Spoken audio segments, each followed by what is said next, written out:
Good morning, councillors. Tēnā koutou. Welcome to the second council meeting of this new triennium, and it's the first business meeting, so the first opportunity for us to really start to get stuck into some work. Can I just say it's a real pleasure to be starting this triennium with such an excellent bunch of councillors. I'm really looking forward to working with everyone. So welcome to you all, welcome to our staff who are here in attendance today, welcome to members of the public, and those watching online. I'm just going to ask Councillor Tony Boynton to open our meeting with a karakia. Ai, tēnā rā koutou katoa e mihi atu kia koe tātou koromātua, mō tērā mihi atu kia koutou, mō tērā mihi atu ki ngā tangata i roto i tēnei, e noho ana i tēnei ruma mō tēnei hui. He hōnere, he kororia ki te atua, he mangarongo ki te whenua, he whakaaro pai ki ngā tangata katoa. Hanga i te atua ngā kauhau ki roto ki tēnā o mātou. Whakatongia tō wairua tapu, hei awhina, hei toto i a mātou, i tēnei wā, i tēnei hui, i tēnei mahi. Āmene. Thank you, Tony. So just a couple of items of admin. So first of all, council and standing committee meetings are live streamed on the council website and YouTube channel. So people in the public gallery, your attendance implies that you consent to being broadcast. Further information about live streaming protocols can be found on the council's website. Health and safety, in case of an emergency, follow the building wardens to the nearest exit, and the meeting point is across the road at Peace Park, which is in that direction. Bathroom facilities are located opposite the Chambers foyer entrance. We have one apology for today's meeting from Councillor Leslie Emmink.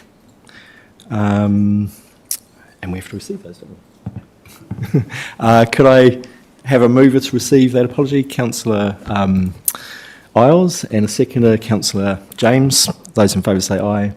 Aye. Opposed? Carried. Thank you. Do we have any acknowledgements or tributes today? Councillor Isles. Thank you, Mayor Tantros. It is a great pleasure to know that our Mayor and our Deputy Mayor are out circulating in our communities, and by that I mean last Friday night we had the presentation of the trophies for the Keep Whakatane District Beautiful Garden competition, and we were privileged to have Deputy Mayor Julie Jukes come along and present the 26 trophies to the winners and follow-ups. Also on the Saturday again to have Mayor Tantros out in the Taniatua community. Again, you very well received, Mayor, and it was great to have you there for the dedication for Diane Yeldon, who of course was a previous chair of the Taniatua Community Board and had been a community board member for 30 years, over and above many other achievements that Diane had done for not only Taniatua but for the wider Eastern Bay. So thank you to you both to have you out there, and it was great to see that this is the way going forward for this triennium. Kia ora. Thank you, Councillor. And Diane Yeldon is someone to be sorely missed. She was a huge presence in that community. So, yeah, thank you for that. Councillor Boynton. Ai, tika tonu te kōrero a Andrew i tēnei ata.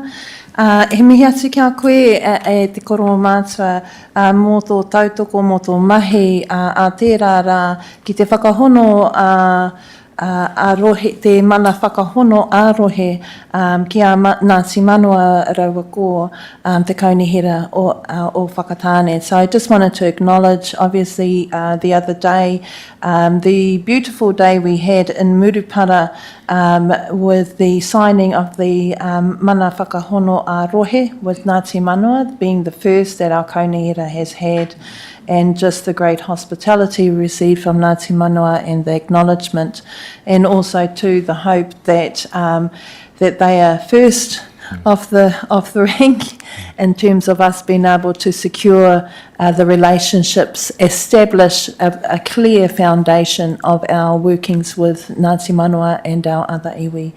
I also have a second acknowledgement, and that is a mihi to ngā kura I roto i a tātou rohe. Many of our schools recently, and in particular Whakatāne High School, we were one of the first to put forward a letter from their board in regards to pushing back against the removal of te tiriti or waitangi as part of their curriculum. And many of our Eastern Bay and Whakatane Rohe schools have followed suit. And it's a testament to the strength and acknowledgement of our district of how important Te Tiriti is. So I want to mihi to those schools. Kia ora. Thank you, Councillor. Any other matters? In which case I'll move on. Thank you for those. Are there any conflicts of interest today? Mai a koe te kahika. Through you, Mr Chair, I have a non-pecuniary conflict of interest in the public excluded agenda. Cool. Thank you, Councillor. We don't have any public participation today, so I'll move to the confirmation of minutes. And the resolution is that the minutes of the Whakatane District Council inaugural meeting held on Thursday, 6th of November be confirmed as a true and correct record. Do we have, first of all, any issues with those minutes? In which case, do I have a mover for that? Councillor Dennis, seconder. Councillor Isles. Those in favour say aye. Opposed? Carried. Thank you, everyone, for that. So now we'll move to our first report for today. So this is the annual report. And there's a tabled item which have councillors received this? So this is just some amendments to the annual report following meetings with the Auditor General last night, the Auditor last night, I understand. So just some fairly minor amendments just to bring them to your attention. Would you like me to introduce Mayor Tunchels? Yes, please, if you could speak Yes, to thank the you. report, you can talk to those. Yeah, so thank you. The team will explain the tabled item in a moment, but just before they do, I'd just like to acknowledge the incredible work of the team. So as GM sponsor of this annual report, this is my third, and it has been a transformational difference this year. We've really stepped up internally our cross-functional management between the finance and strategy teams. So I'd like to acknowledge Sarah Ellis for leading that work, but many behind her as well. Also, the Audit New Zealand team have been really incredibly helpful this year, and Anton Labuschagne is in the room, and I'll invite him to join us at the table. And I believe Kay Oloro is online as well. So huge thanks to our audit partners, and I'll now hand over to Sarah Stewart and Sarah Ellis to lead us through the paper. Thank you.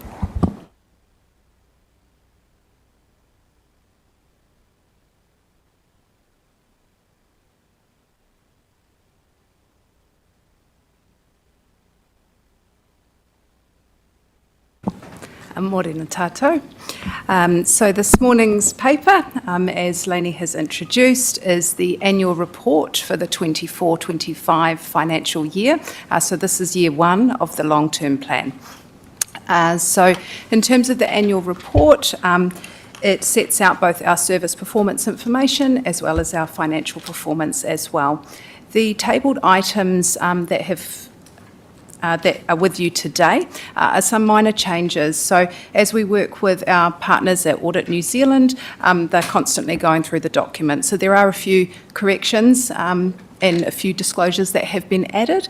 And so that tabled item is just the differences that you will see between the published version on the agenda and what will be changed before we put it on the website following adoption. So thank you very much. So in terms of our performance for the year, so we have 69 performance measures that we report on in the annual report. We met 58% of those for this year, and we met 73% of the mandatory measures. When we report on this information, we provide comparative information so that you can compare our service performance this year compared to the other years as well. The only exception to that is when there are new measures and where data is available. However, it should be noted that this data is not audited. I will now pass to our finance team if there are any comments they wish to make on the financial performance through the chair. Thank you. Thank you, and good morning, Mayor and Councillors. So just briefly in terms of the financial performance for the year, you've received a report at the end of August, the previous council, there aren't a lot of significant changes to that report. There is a table that's included within this document that shows the more significant changes, and the most significant of those is around the revaluation. So in terms of overall financial performance, you'll see the deficit is a little bit higher than what was budgeted. Largely that's due to non-financial derivative valuations, so it doesn't actually have a funding impact at this point in time. So we're, in other words, we're consistent with what we were budgeting for the year. In terms of capital delivery, we delivered 48.4 million of capital investment to the community, and our debt is within 3% of what we projected within the budget. So really just leave it there and take any questions on the financials. Councillor Dennis. Thank you, Mayor Tanchos. I've got a few questions, so maybe I'll just start off with one or two and go from there. On page, where are we? Page 13, it talks about non-financial performance, and it talks about the targets met for 58% of all performance measures. That was down from, I am in the right agenda, aren't I? Yep. Okay, so it was 72.5% in 2024. It's now down to 58% in 2025. Is that an area of concern for you? And why is that? No, it's not an area of concern. When we looked at the long-term plan and the performance measures that we set for ourselves, this year we introduced some new performance measures. Some of those were related to areas like climate change, and as you will recall, there was the forest felling, and that did cause an increase in those carbon emissions. So that meant that we were unable to meet those targets. So that was two targets there that were new, and so some of the previous targets that were in the annual report we had achieved. So it is on a case-by-case basis. I think overall, no, it's not an area of concern. And in terms of the resident satisfaction survey as well, so that is 16 of our performance measures relate to that survey. And so as we are aware, 150 people are sampled every quarter, and we report back on that performance. The targets within the report are varied for the perceptions survey, but overall we met two of those satisfaction measures, and as Dr. Virgil Troy discussed back in August with councillors at that time, our performance was on par with New Zealand benchmark standards by and large for most of our areas. So yeah. Second question, thank you. On the next page in your statement of comprehensive revenue and expenses, on the third bracket down, you're talking about the surplus before tax of $9.767 million. I thought that we were actually budgeting for quite a lot higher than that. Has this actually come in under what we assumed, or is that what we were targeting at? No, that was the budget level set in the first year of the long-term plan. So in the last year, we've only got a deficit of 9.7 million. Is that correct? That's correct, and I think, I'm not sure if this is going to answer the question or not, but the deficit was higher than that. But we started the process of actually reducing that deficit in this year, which was why it was, I think the number was originally 14 million. It was brought down to by 2.5 million in this year, which is why you're seeing the lower number in there. And I can appreciate we put 1.5% of our savings into reducing it more. So that's right. I think that's actually quite a good result, because I thought it was meant to go down to about 11.5, but to get to 9.7 under 10 million, congratulations to the staff. I think it's really good to keep to that. Thank you. Councillor Boynton. Kia ora, mihi atu kia koutou. I just want to acknowledge too the work that's been put into the annual report. Thank you also to, even pre-election in the preparation work that you've done to contribute to that, so that we have full comprehension by the time we get to this point. My first question is to do with, well, really, firstly, it's a statement and then it goes into a question. It's page 29 and it's to, now I've got to get back there too. It's just in regards to the bottom of page 29, which is to do with the employment disputes. So I just want to acknowledge that's great to see that there's no employment disputes. But understanding too that when we have a new intake of new leadership, that sometimes there are staff that come and go. So I sort of wanted to find out, and going to page 30 under personal costs, just whereabouts is it shown when staff leave, if there are costs in regards to any payouts, or where is that shown? I have to just look the page number up in terms of what is shown in there. On page 30, there's just an outline there. I wondered if it came under personal costs. It's a separate disclosure. What is required to be disclosed in the annual report is any costs incurred outside of an employment agreement. Okay. So that will be there. It's just finding the page. We'll have to come back unless the team have got it handy.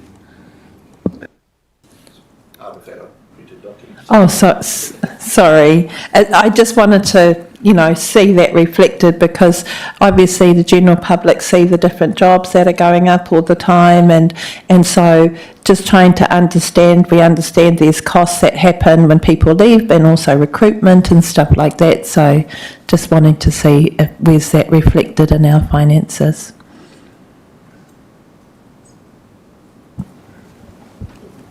Page 206. Page 206. Thank you. Thank you.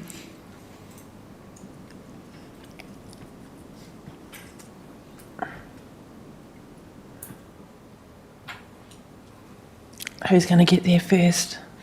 There it is. 206.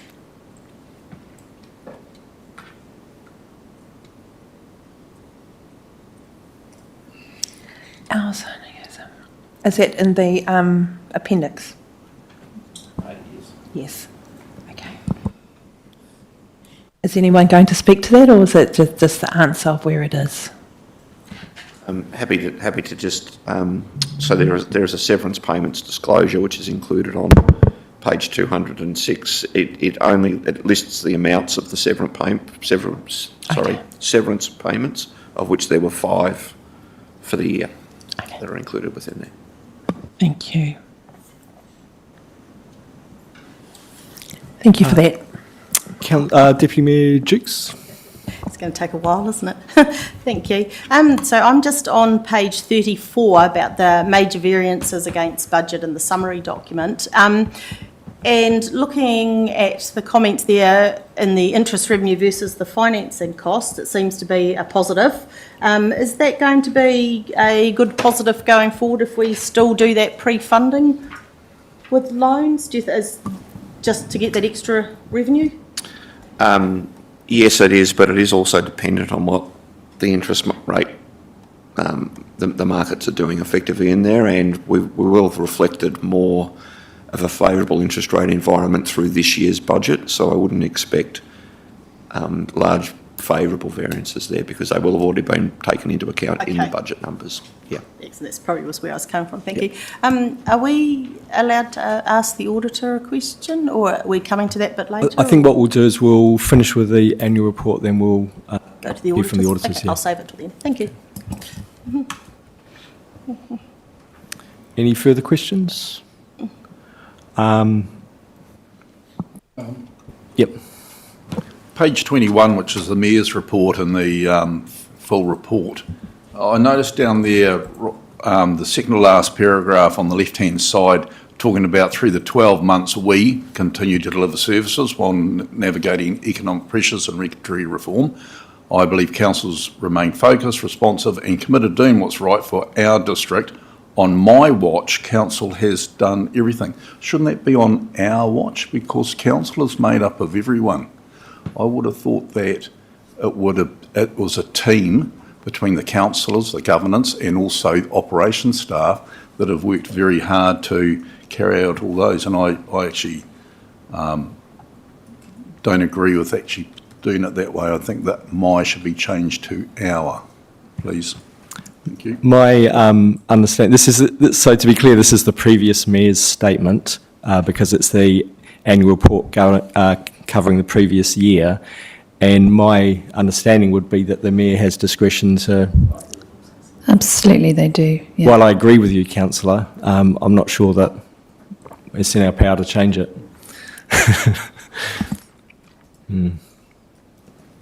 Any other questions of clarification? In which case, what I might do is just is move that we receive the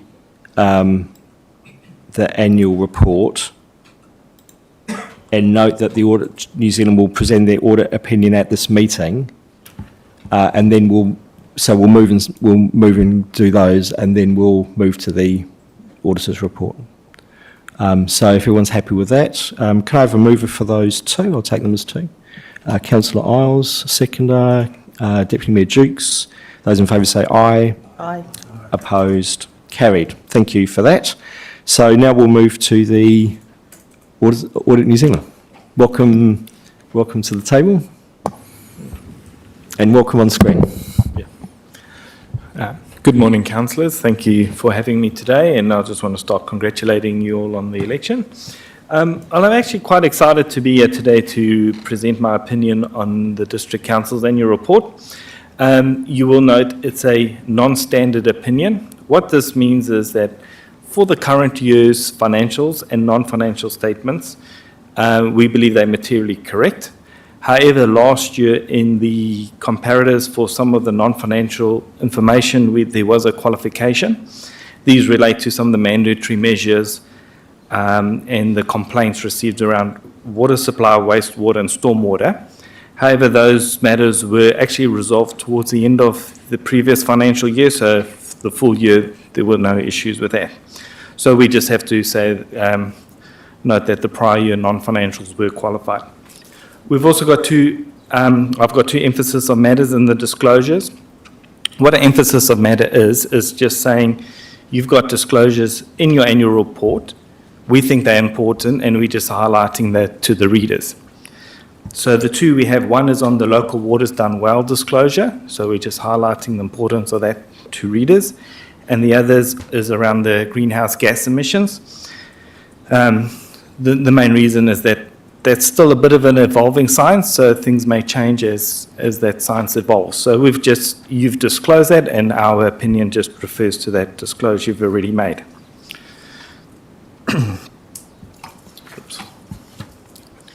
So our annual report process is actually quite a complex project that requires input from a number of staff across multiple departments within the council. For those that were around for the 23-24 annual report, we'll recall the annual report was only adopted in March this year, March 25. This annual report has actually been adopted at your first working meeting. I think this is quite a significant turnaround by the council, and I think the council and staff should be proud of the processes they've put in place to be able to turn around and adopt the annual report so much earlier than the prior year. I'd just also like to thank the staff at the council for providing the support for the audit, and I'd also just want to acknowledge the hard work my team has also put in to get to this point. And I think both council staff and audit staff had a few late nights, long weekends to get here, so yes. And I'm happy to take any questions now.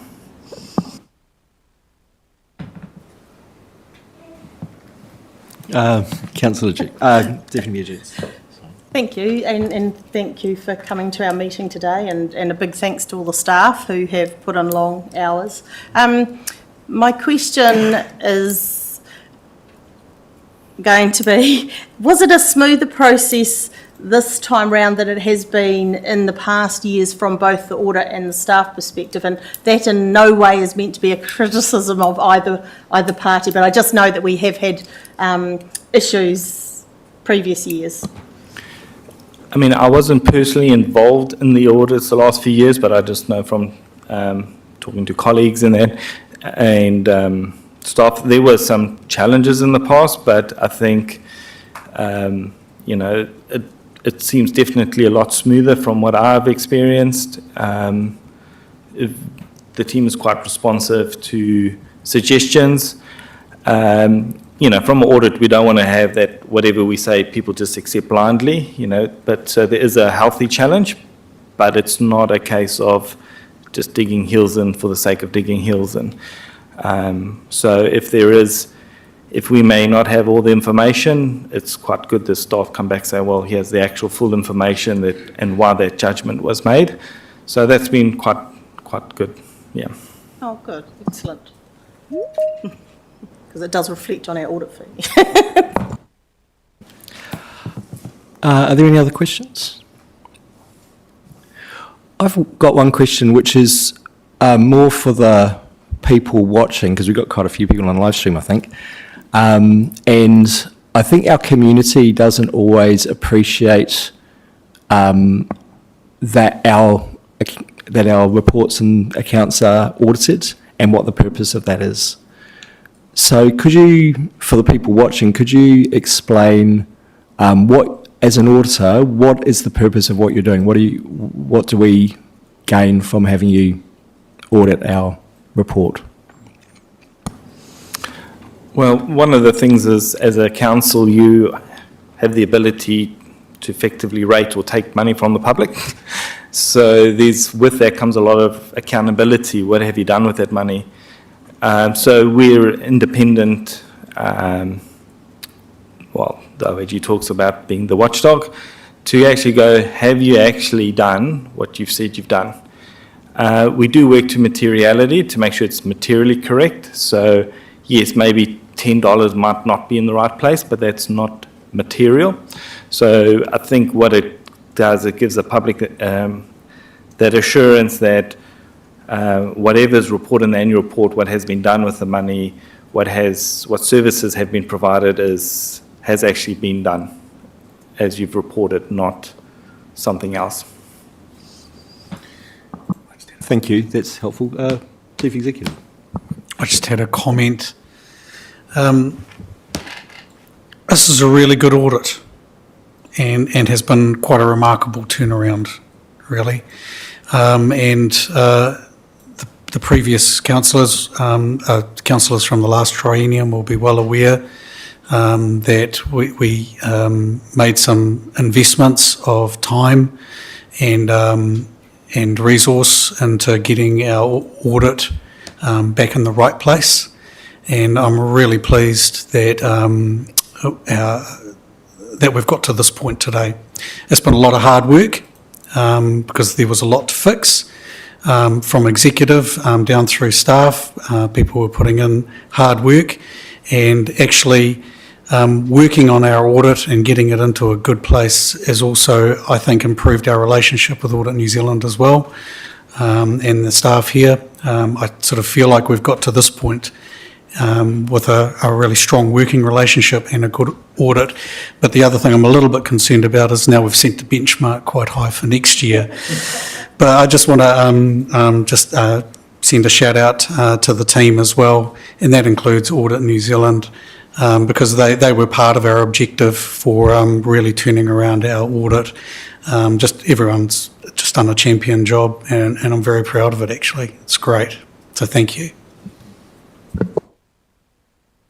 Yeah, I'll echo those comments as well. I mean, I think over the years we've had quite a few issues, so it's really great that we're in a good place. And so thank you to everyone involved. It's been a fantastic piece of work in Audit New Zealand. Are there any further questions of clarification? In which case we'll move to the recommendations. That the Council adopts the audited Whakatane District Council annual report and summary annual report, including the tabled item. That the Council notes the adoption is occurring outside the statutory timeframe of 31st of October 2025 due to the timing of the local government elections, and a disclosure is included in the annual report, and that the council notes the annual report and summary annual report will be made publicly available within 1 month of its adoption. Deputy Mayor Jukes moves, Councillor Boynton seconds. Those in favour say aye. Those opposed? Carried. Thank you, everyone. Thank you, Anton. Thank you, Code. And thank you to all our staff.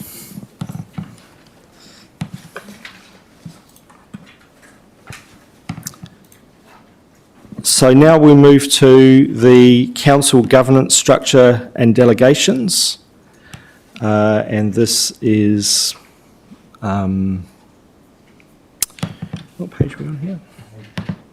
It's just the page. 39, page 39.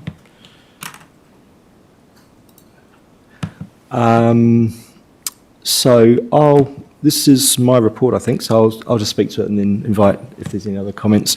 But just to say that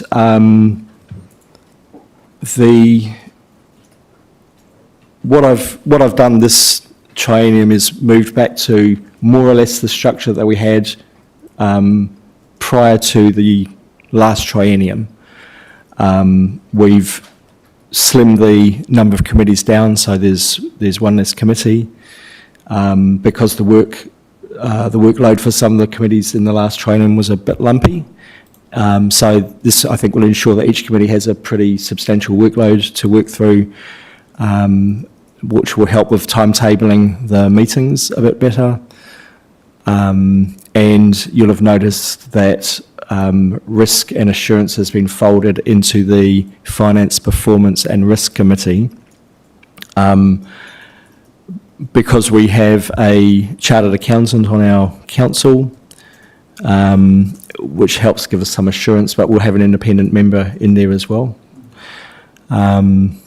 So if anyone has any questions around the committee structure or the appointments,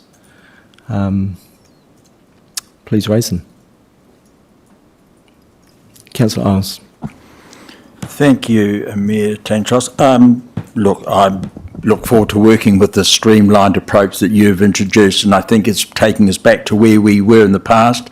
Those standing committees were very functional, so I fully endorse the proposal you put forward and happy to move that they be received. Thank you. Councillor Boynton. Tēnei te mihi anō.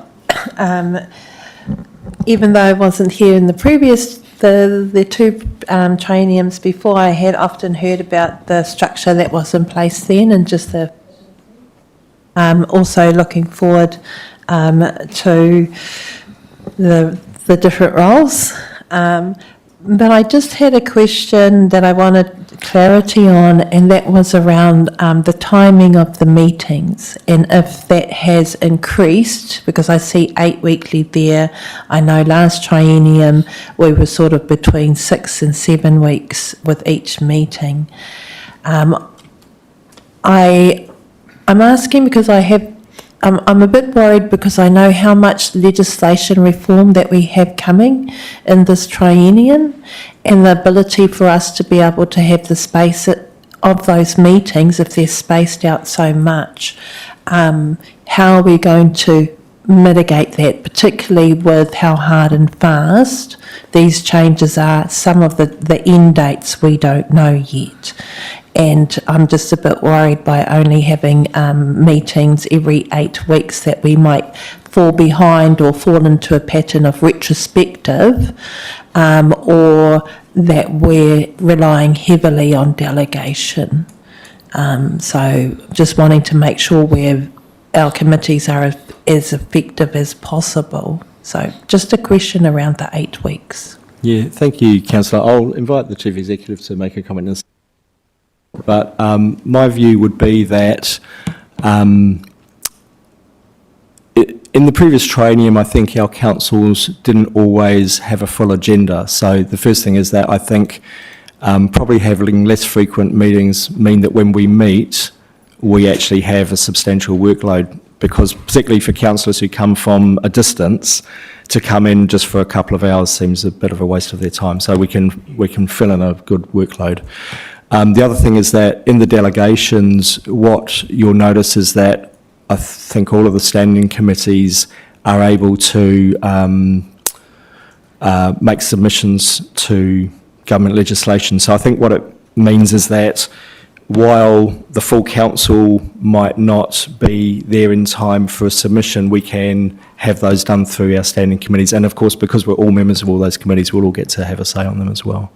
So but thank you for the question. And Steve, did you have any other comment? No, nothing to add. I was going to say the same thing, in particular around the ability for the core committees, the standing committees, to be able to make submissions. That was something that we talked about in the last triennium, being able to respond faster to those shorter windows we have for submissions.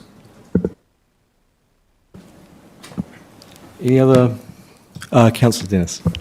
Just along the same vein, maybe for our Chief Executive, Stephen Purdia, with the financial situation at the moment, with the fact we have a deficit and with the fact that the Finance Committee is only scheduled to meet every quarter, like it has been, I acknowledge that, is it possible that we could be able to schedule halfway in between each of those meetings a briefing or something like that to keep us up to scratch with where we're at whatever stage, especially in regard to the deficit and things like that?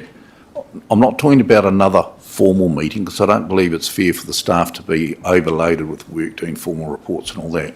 But is it possible that we regularly schedule informative meetings to just keep us up to scratch with where we're at, more often than quarterly? Yeah, the quarterly pattern is linked to the quarterly reports. Yeah, you're absolutely right. So that's why the meetings are every quarter. In terms of our financial situation, I'd let Paul respond to this, but I mean, my overarching view or initial view would be probably because it's an annual budget, it's audited, not that much changes, and if it does change, we have processes to bring those things to council anyway. But Paul, did you have any comments on that? Probably was just going to say exactly the same thing, is that our big opportunities to actually move on the balanced budget is through our annual plan processes, and then we monitor against that. If anything significant came up that was materially changing those finances, regardless of the reporting cycle, we would involve council in those conversations. So. I think, sir, that I understand what you're saying for official reporting and things like that. Yearly is good, but what about communication with the governance? I mean, for us, we face questions all the time from community boards, from resident associations, which I attend on average 2 or 3 a week, and so they want to know what the state of play is, and I say, oh, sorry, you'll have to wait to the end of the year before we do a report. We'll be a year late. So my thing is there a chance to do more communication with the governance, less formal reporting and less formal, whatever you want to call it? But I think that once a quarter is actually quite a stretch. I mean, in terms of our reporting, we do have a few reporting channels. So we have the informal ones through to council, such as the Coomeravine. So if there are any material changes that are happening in that sort of fortnightly period, we use that to communicate to councillors. I also will send out separate emails to all councillors if there are material changes or specific updates that perhaps can't wait for that cycle.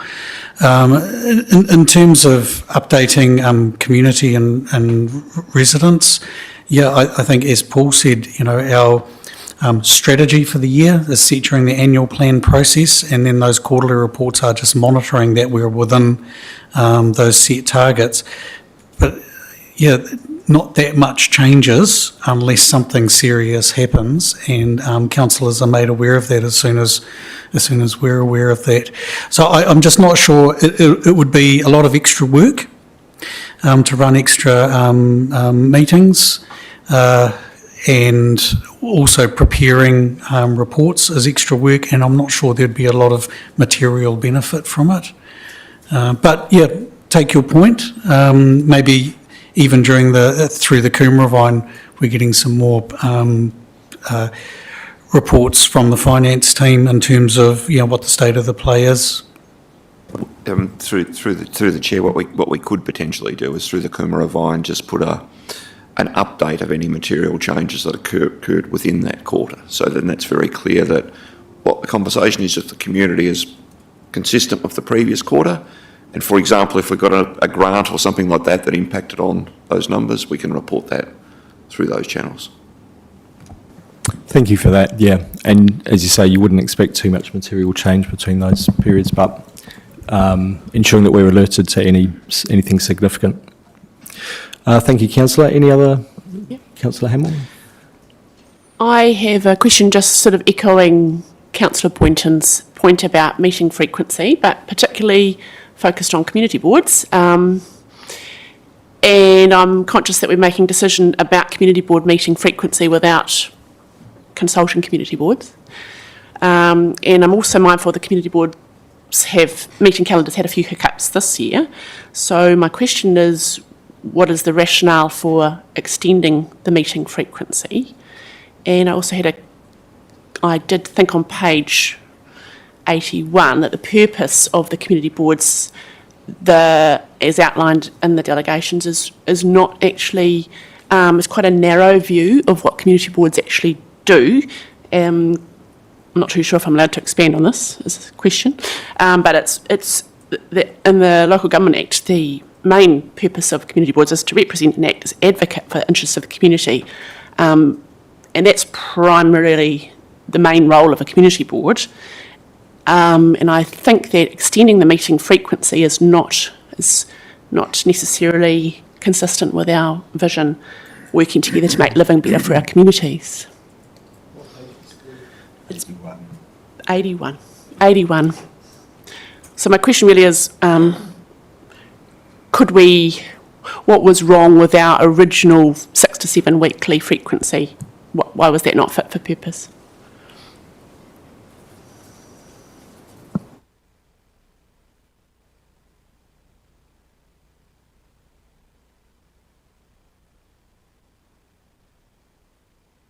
Just to add that's the minimum that community boards are recommended in best practice. A lot of community boards meet monthly, 5 weekly, or 7 weekly. I'm happy to start with an overarching comment, Officer Hatch and Sharice, for fear of saying your surname incorrectly. Look, it's a lot of work, administrative work, for the community boards, and the council is on a journey of trying to reduce its staff, become more efficient, and we're constantly looking for areas where we can just slow things down a little bit, so we can keep on top of the workload. So moving the community board meetings to align with the standing committees of council just sort of seemed like an opportunity. It's only like 1 or 2 weeks. To be honest, I'm assuming that they probably meet at an 8 weekly frequency anyway, not a 6 weekly frequency. I don't think with our current staffing we could move to servicing 4 community board committees at monthly without additional staff resource being added into that, because of the administrative work that goes into the background of preparing for those meetings, and also the requirements under standing orders to service those meetings through the governance, through standing orders. So that would be my comment on frequency. It's really just aligning it to standing committees. I don't think it'll make a material difference to the community board's ability to be able to do their work, having been to those community boards as a general manager.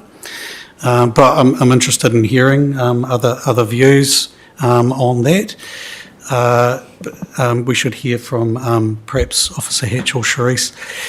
And then on your other question, the community board section was edited down. There was a lot of duplication in the descriptions, and really I am aware that there was just a process of actually trying to remove the duplication and summarising it into a more tighter description of what the community board has currently been doing in our community, which is largely around advocating, but also advocating for council during engagement processes and managing those community fund distributions. Officer Hatch, did you have any comments? Thanks, Steve. Following the assessment of the last triennium, certainly rangataiki tariatua and Murupara met at the minimum of 8 weeks. Sometimes it was 9. I haven't got the council calendar in front of me around Whakatane Hopi, but I think it was usually 7 or 8 weeks. The advantage is we're just trying to create some rhythm in the governance team, and having that solid 8-week cycle does work. Community boards can call an extraordinary meeting if they've got particular items. And over a period of time, if they're accepting grants or they've got particular events on, then they can call an extraordinary meeting and meet more regularly than that. The 8 weeks just gives us a good baseline, that's all. But yeah, it would be up to community boards when they meet if they wanted to meet more regularly than that. It is pretty standard, the 8-week frequency for local governance. Just about Sharice, so make your comments, right? Kia ora tātou, thank you, Mayor Nando. Yes, from what Emlyn and our Chief Executive, Stephen Perrier, said, I can confirm that the delegations for the last triennium stipulated the frequency that was 7 weekly. We do have to take into consideration school holidays, public holidays, and then the recess of the elected members as well, and the availability. So that sometimes have made it either 6, 7 or 8 weekly. The reason, as Emlyn has stated before, is to bring it in line with the frequency of council's committee meetings. However, we're also looking at implementing a different platform for discretionary funds to allow boards to assess, based on criteria, those applications more effectively and efficiently, and it should not have any impact on those application considerations, changing it to 8 weekly. There's also the opportunity for governance services staff to then liaise with boards and have informal briefings or sessions in between those formal meetings. We've often seen that the agendas presented at those meetings are covering the items that are listed, but doesn't really allow for proactive engagement from community boards. So the opportunity is there to have a more informal session where they can engage and really step in and see. Thank you. Councillor Boynton. Oh, kia ora. Firstly, just want to acknowledge Carolyn. Mihi to you, particularly as Carolyn was on the Community Board's Executive Committee for Local Government New Zealand in the last triennium, and played a significant role in forming the Guide to Community Boards, which was put out by LGNZ, which was very comprehensive, and there was quite a lot of mahi that Carolyn led herself across the motu in terms of collecting and leading in the collection of that information from community boards across New Zealand.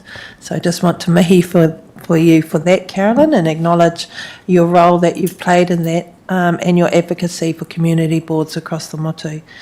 I, being a community board member myself, in my first part of being introduced to council from 2019, we only had a team of 2 in the governance, in which we had still had our 4 community boards. And it seemed to run quite efficiently. Understand that there's different reforms that have happened between then and now, but I also understand community who rely on the community boards with the funding, so it's good to hear that there's some other mechanisms there, but also too, we really do need that interconnection between us as council and community boards, and a better way of being able to utilise their agency and advocacy for their communities. And I do have a bit of concern with the extension of the time, because it's also it also keeps the members active. themselves and makes them feel like that they actually are participating in an important role to do with council. Sometimes when there's less frequency, there becomes more and more people tend to not attend. And also too, we have less and less people who come to the public gallery for particular things. So that's my concern about it being extended out. It's the engagement of the community. It's the community knowing and seeing that these events are going on. And there's just a part of whether or not, you know, do you care about our communities? Are we worthwhile the investment of being able to make sure we're looked after and that our committees are looked after? So I'm sorry, it's more of a statement, but it's just a thought around, yes, there's better efficiencies and what's easier for staff and, you know, and trying to manage the pressures on staff and their need to cope with being able to manage administratively. But also too, it's the worthwhile investment for our community board members. Many of them don't receive much. They give up their nights to be able to do that and often take time off work during the day. They don't get a high remuneration for what they do, and they're there because they love their community and they want to serve. Kia ora. Thank you. Councillor Isles, did you have a... Just one point, Mayor Tantros, is that we do have a councillor community board representation review coming up later on in next year, don't we? So, I mean, a lot of this can be teased out possibly during that process. Thank you for that, Councillor. Yeah, we can re-look at this. I mean, I suppose my view would be that different community boards are in quite different places, clearly, and so trying to find something that works across the board. Personally, I'm satisfied with a 8-weekly cycle, but what I would like us to look at is what is the function of the community board, what do they do, and how can we make the community boards more of an integral part of our operations as council, particularly when it comes to engaging with community. So I suppose my view would be enriching the work of the community boards, and in that context I'm personally okay with an 8-weekly cycle. But I think there's other things we can do to make it to allow community boards to be more effective representatives for their communities.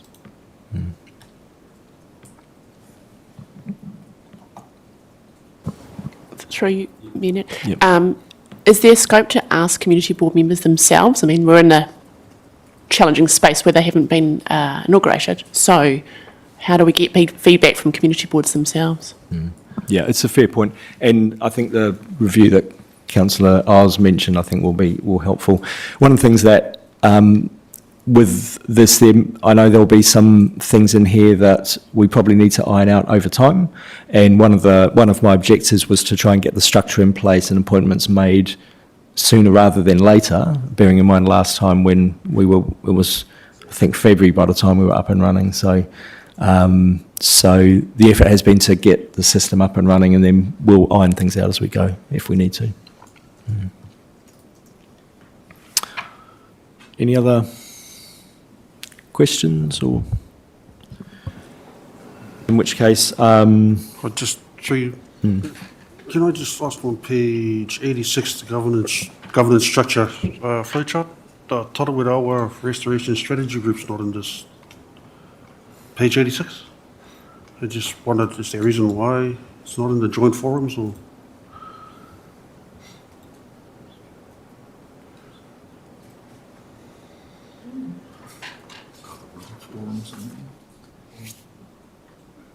Just the Tarawera Awa Restoration Strategy Group. Yeah. What was your question, Councillor? I just wondered, is there a reason why it's not on the joint forums? Oh, I see. Okay. Oh, it should be in there. Okay, yeah, we can make that amendment. But the regional transport meetings and public regional transport meetings aren't in there too, are they? Cherise? If I may, thank you, Mayor Nuttall.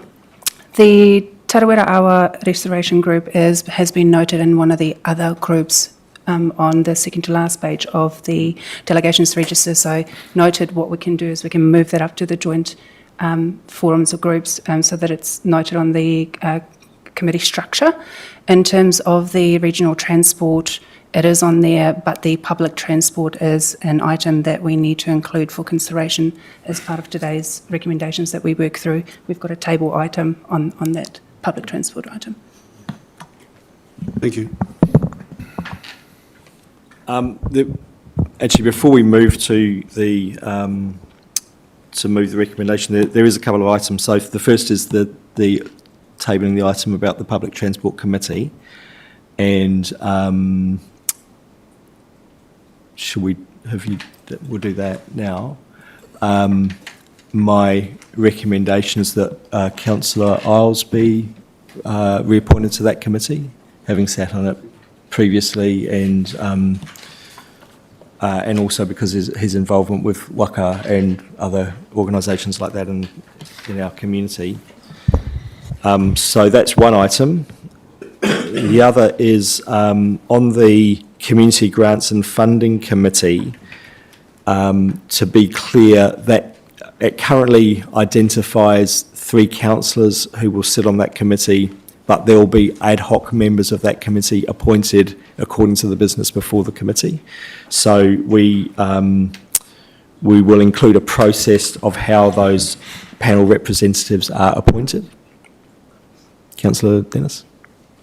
I think it's not an ad hoc appointment. I think that, like with the Raorua thing, it is Mike Panapa and also the lovely lady from Ngāti Manawa, and there are standard people from the Arts Council that are appointed to it, and so it's almost like you, under the Community Funding Committee, you can then appoint the different people on that, subject to change whether people are available or not. It doesn't happen with the match funding, it doesn't happen with the triennium, it doesn't happen with one of the other ones, but a lot of them, there are standard people that turn up each time to help us. Yeah, thank you for that clarification. So we just need to,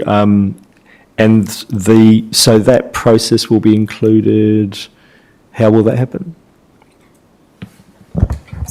So, subject to the adoption of the delegations register, we'll make sure that the process, the information that we got from Frank Begley, who leads the community partnerships team, have provided us with that information. So we'll make sure that it's included. So if you do adopt, it'll just be subject to including that. And then the third item was just clarifying that the Chief Executive Performance and Support Committee includes the chairs of the standing committees and the special committee. The way it's written at the moment could be read that it includes the members of the special committee, and it's just the chair, just to be really clear about that. Yeah, indeed. Cool. Councillor Isles? Thank you, Mayor. Just speaking to the Public Transport Committee, or the Bay of Plenty Regional Public Transport Committee, it is imperative, I think, that we do have representation there, because staff will be aware that our public transport contract comes up for renewal this year. And there's always been, or there has been over the past trienniums, the infrequency of the service, the big buses that are put on the route, and the actual participation or the patronage that it's getting.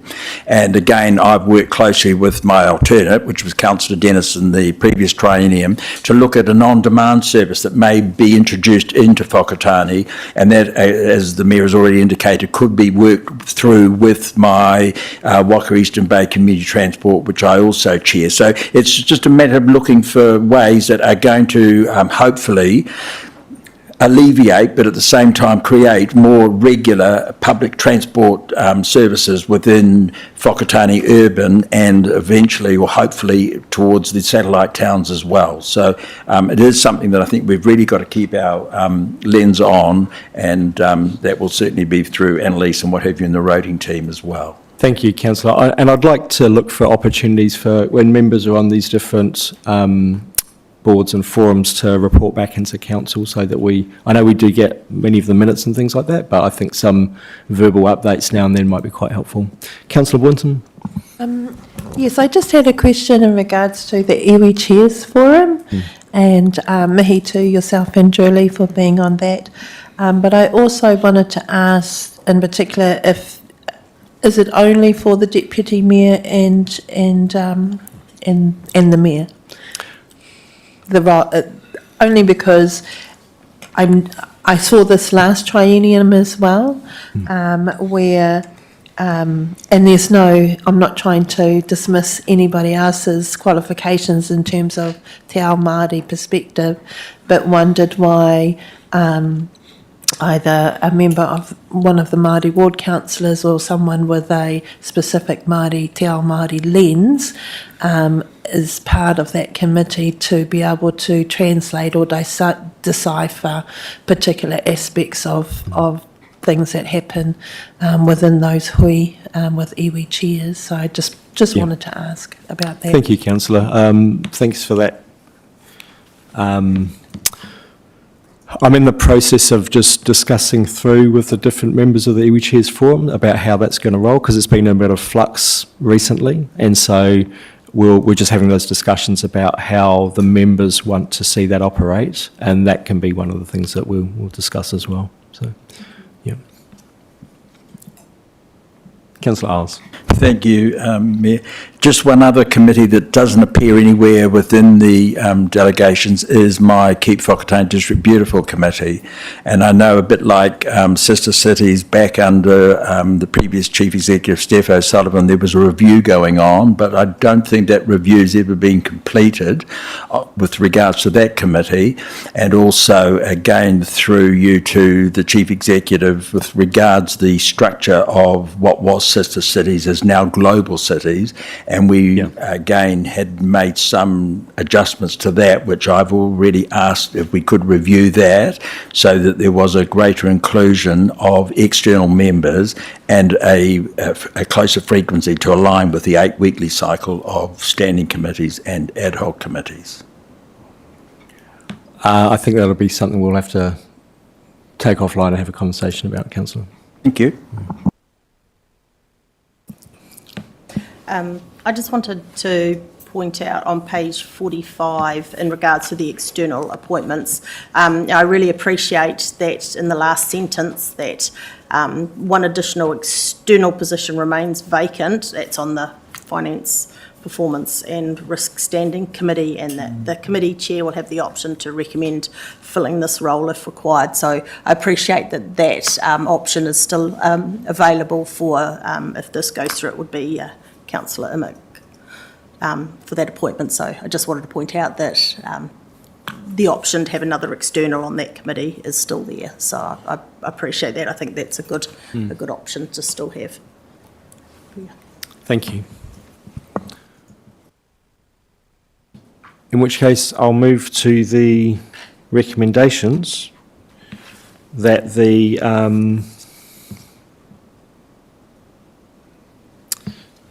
we've done that. So, that the council governance structure report be received, and that the council notes the Whakatane District Council governance structure for the coming triennium determined by the Mayor in accordance with Section 41A of the LGA as set out in this report, and that the council notes the following mayoral appointments to its standing committees. And I won't read all of these out. You have them before you, can read them for yourselves.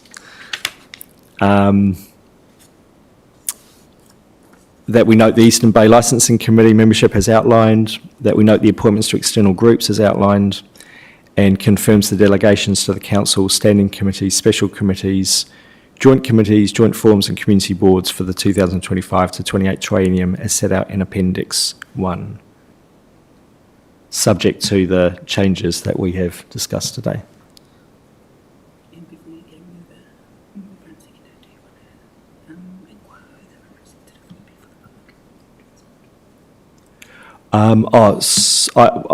I did propose that Councillor Isles be the member for the Public Transport Committee, so it would be part of that recommendation. Yeah. So could I have a mover for that, please? Councillor O'Brien, a seconder. Councillor Boynton. Those in favour say aye. Opposed? Carried. Thank you, everyone. I think it's going to be great training. We're going to have a good structure. We're going to do well together. Before we go to public excluded, we have one other item, which is the remuneration pool allocation. And so this report is on page 87 to 96.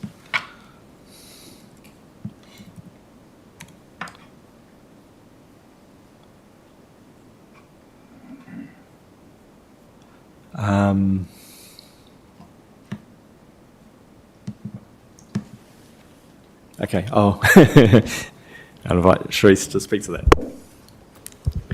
Thank you, Mayor Nandor.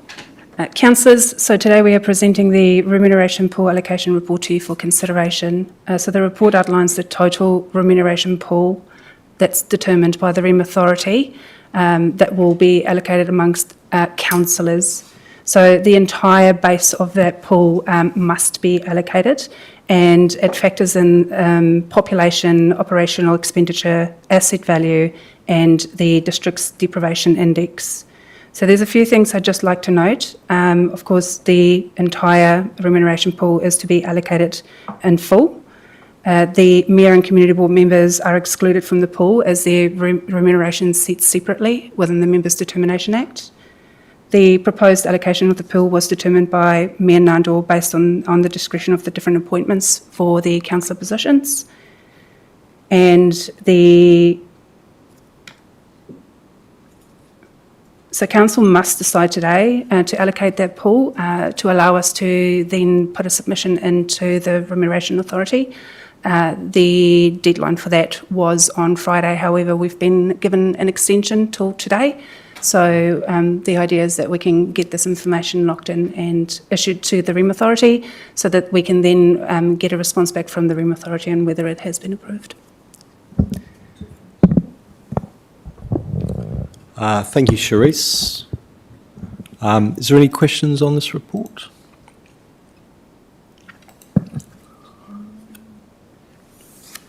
In which case, I'll move.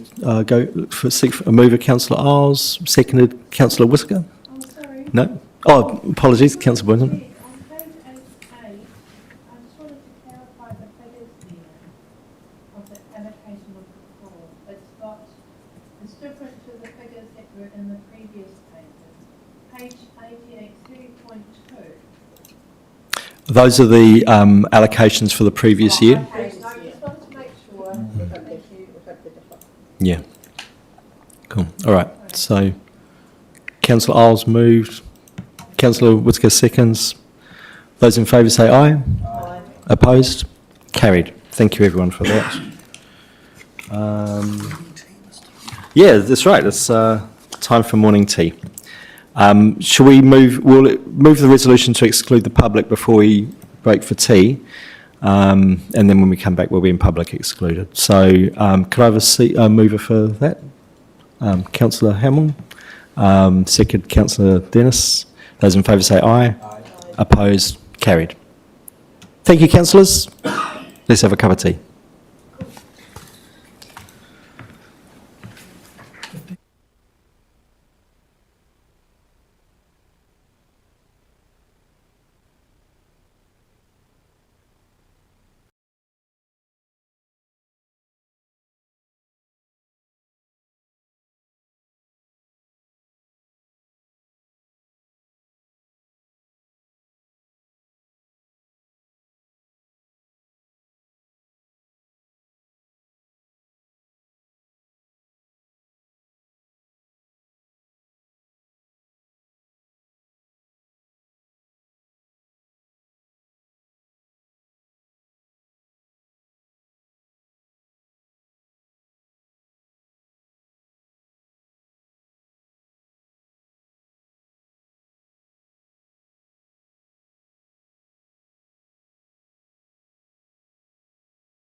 So in public excluded, we agreed that the following resolutions would be restated in public.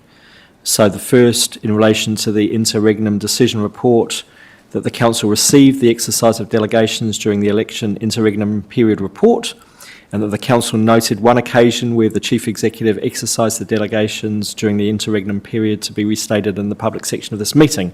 The details are as follows. The chief executive accepted a late submission to the dangerous, affected and insanitary buildings policy and approved minor changes to the policy as a result.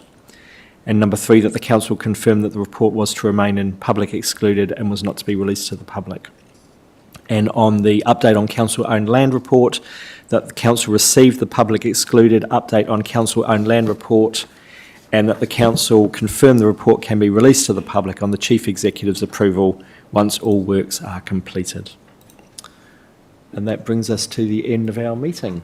Councillor Boynton had to step out to take an urgent call, so I'll invite Councillor O'Brien to close us with a karakia. Raki whakakapi wa tātou hui.